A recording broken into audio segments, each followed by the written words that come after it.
exactly the same pattern has been used to subvert and then collapse. Nazization of the nation by the same people who have been voted to prevent the Nazization of the nation and protect the liberty of the people.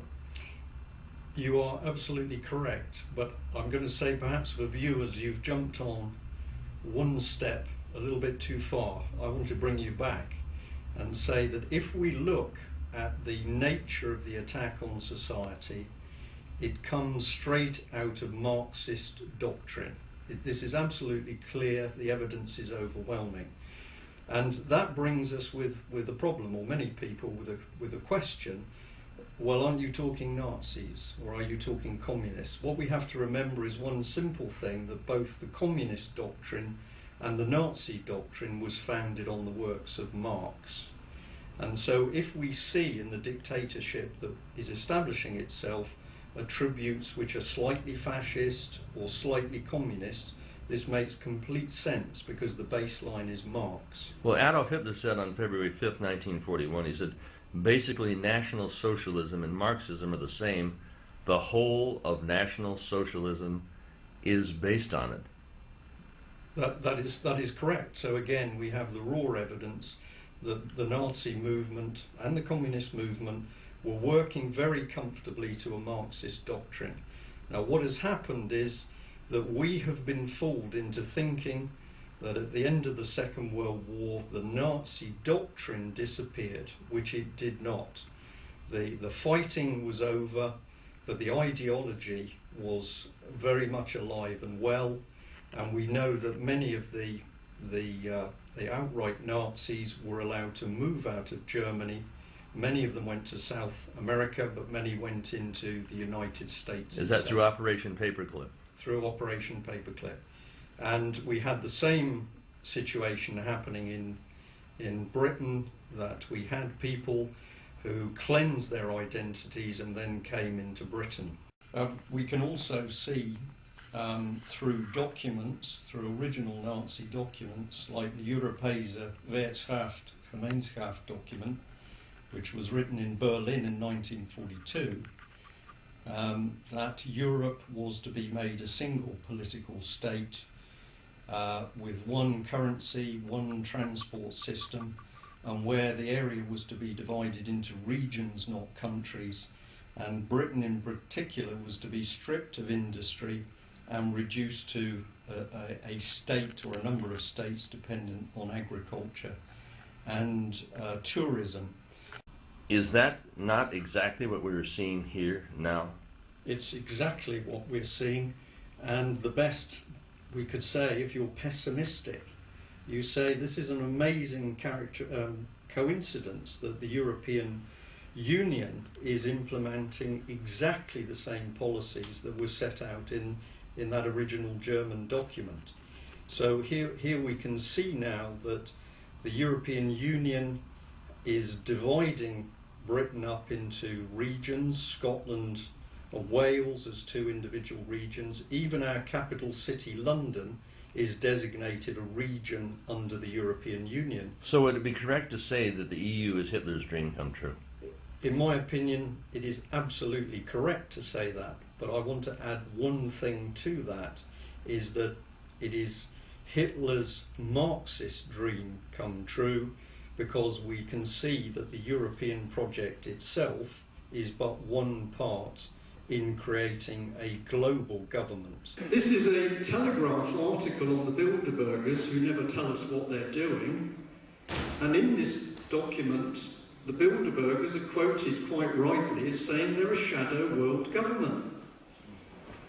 And we can see already very clearly that the Bilderberg group, which again was founded immediately post-war under the chairmanship of a known Nazi, Prince Bernhard of the Netherlands, we have seen that organisation, the Bilderberg organisation, directing not only policy, major policy in countries, but selecting which politicians will be the one that implements that policy. So the undertone of it, even though we're talking Hitler at the moment and Hitler's dream, the undertone is Marxist.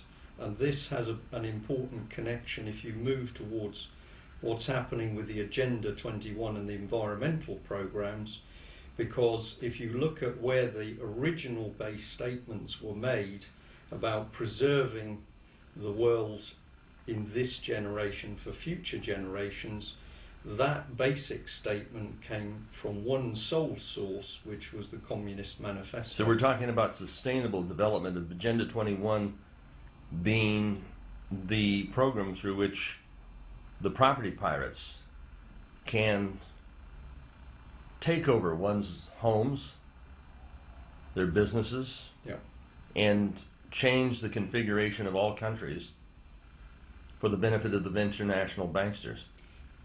Absolutely correct.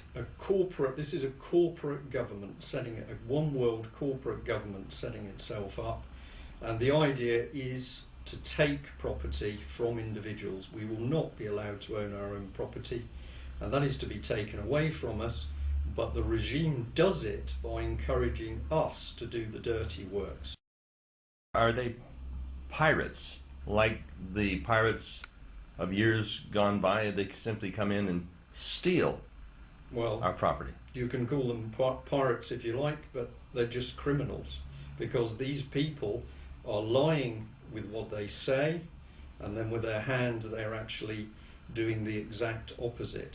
We know that the next stage is the eugenics program, because we are now already seeing dialogue directed towards reducing population. So we've now got people such as Mr. Porritt, originally from Greenpeace, now saying that the British population should be reduced to 30 million. And this is a few years after the population has been deliberately inflated to near 60 million. So these people are now moving on to the next phase. And if you say to me, do I really mean eugenics, that they are going to selectively cull people, I have absolutely no doubt that that is what is going to happen if we allow it. Is this eugenics program not in fact what Adolf Hitler began in the Third Reich? Well, he did. He did. And again, history, when we really look into the historical facts, takes a twist, because if we look at where the Germans started to do terrible things to people, it was in the early programs called the T4 programs, where they started to experiment on physically and mentally disabled people. And before that work began, the people who would handle the victims were trained, the handlers were trained.